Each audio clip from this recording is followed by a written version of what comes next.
Welcome to another episode of In the Mouth of the Wolf podcast, a program dedicated to the human-animal interaction, dogs, wolves, canine science, the ecosystem, and environmental awareness. Whether you are a dog parent or caregiver, a dog worker, an animal lover or worker, an environmental friendly person or activist, this is the podcast for you. The program is brought to you by AEDC, Anthropology Education Dogs Canines, and here is your host, Marco Adda. I am a canine researcher, dog behavior consultant, animals advocate and rescuer, and I've helped thousands of people in setting up a wonderful relationship with their dogs and other animals. This episode is sponsored by... Wait. My team is telling me nobody has sponsored this episode yet. You can sponsor it retrospectively, or you can sponsor upcoming episodes so to support our program. And you know what? You can also suggest us around what specific aspect you would like for more awareness to be created. If you are interested in the sponsoring program, just drop us a line to my personal email, marcogerardoadda@gmail.com, and we will figure things out.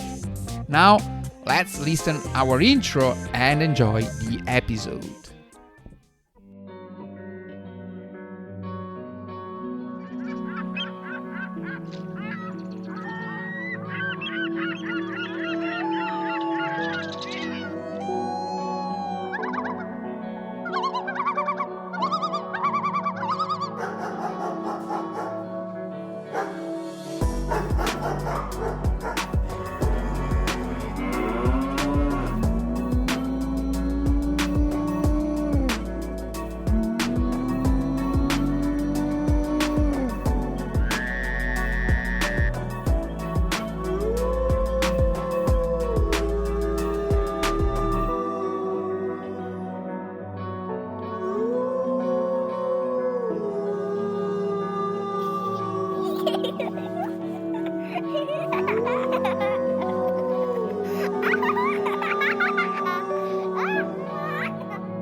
Modern dog breeds represent most present-day family dogs, namely dogs living as companion animals with a human family. Let's not get confused though. Let's remember that the majority of dogs present worldwide is about 900 million dogs. Out of those 900 million dogs worldwide, about 150 millions, of course we can't be absolutely precise on that, but let's say the sixth part of it is made of companion dogs. Now, most of those, so say the pets, companion dogs, are dog breeds. So not all the companion dogs are dog breeds, right? Because some are mongrels, some are stray dogs that have been adopted and are have mixed genetics, right? But just part of those dogs living as pet companion are indeed dog breeds. Let's say the majority, which is anyway a minority compared to the global dog population, right? So this is one point we need to clarify. Now, those dogs are highly divergent from ancient breeds of wolves and dogs, of course, in both genetic and behavior. And in fact, the modern breeds, dog breeds, of course, originated from recent and, we should say with a certain degree of confidence, a forceful breeding effort, and they date only 200 years back. The recent dog breeding generated a high breed-specific selection pressure. What does that mean? That the selection for desired traits has determined those unequivocal and commonly known morphological differences among all the dog breeds. So, we may be able to clearly distinguish a Border Collie from a Doberman, a German Shepherd, a Golden Retriever, a Chihuahua or Chihuahua, French Bulldog, and so on. Now, there are a lot of research that are demonstrating that dog breeds do not necessarily relate to specific personalities, right?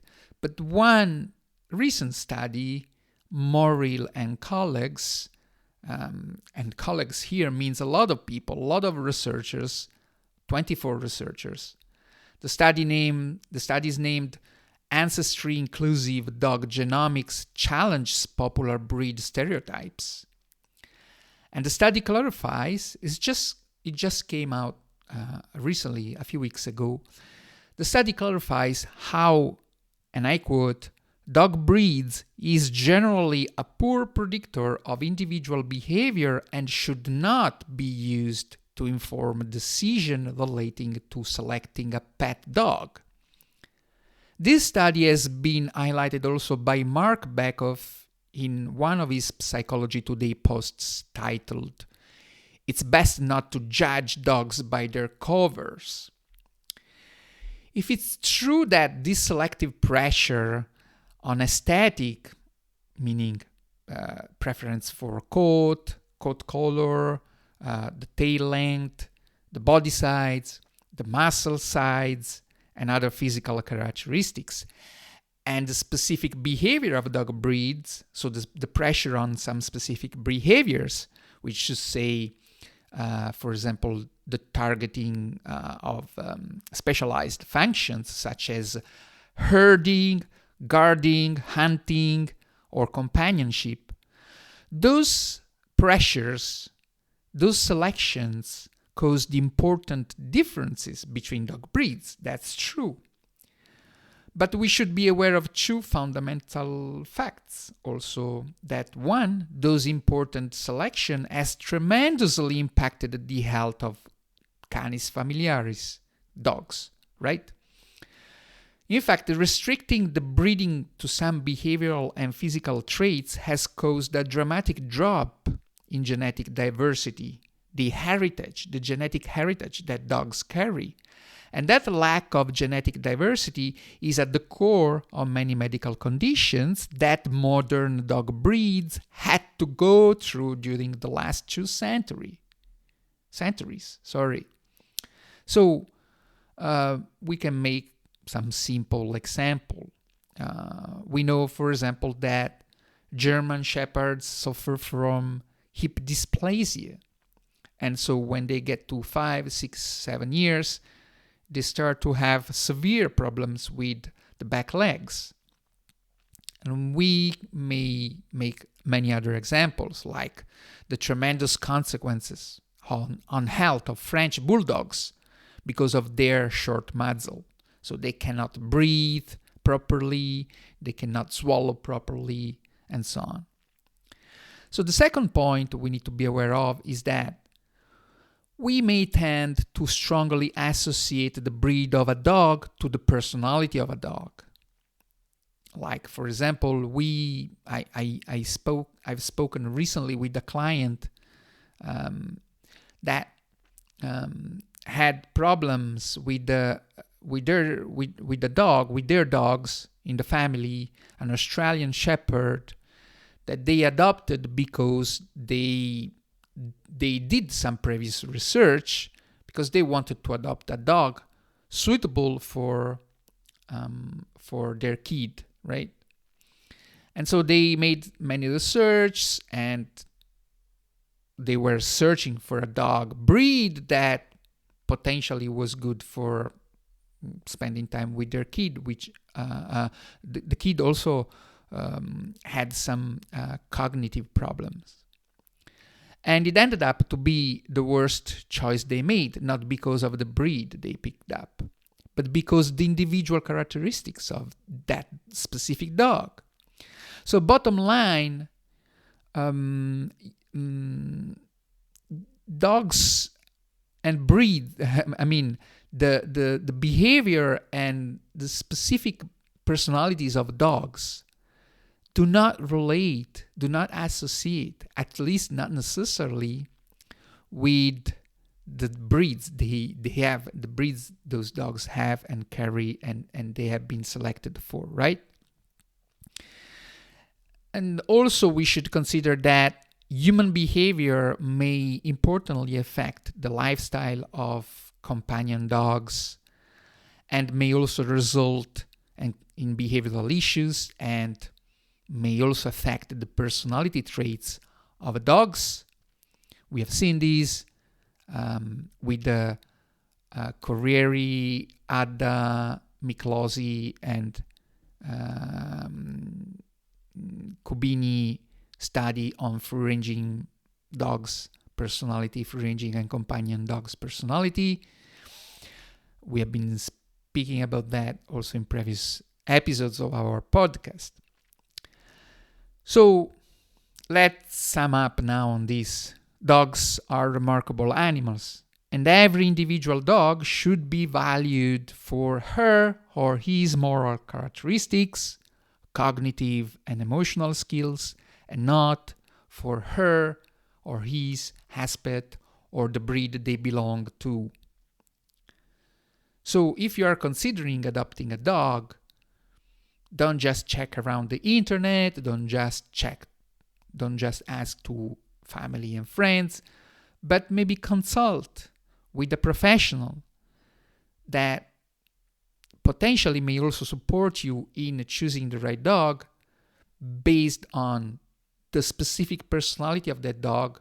If you're lucky enough to go to see that dog at the breeding facility and in a shelter or wherever that dog is, right?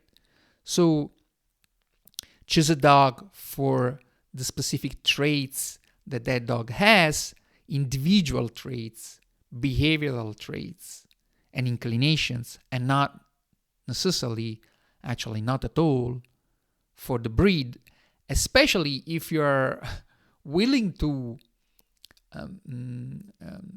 give to that dog a specific place or a specific role within your family, right? Breed doesn't equate specific personality traits. Let's bear that in mind.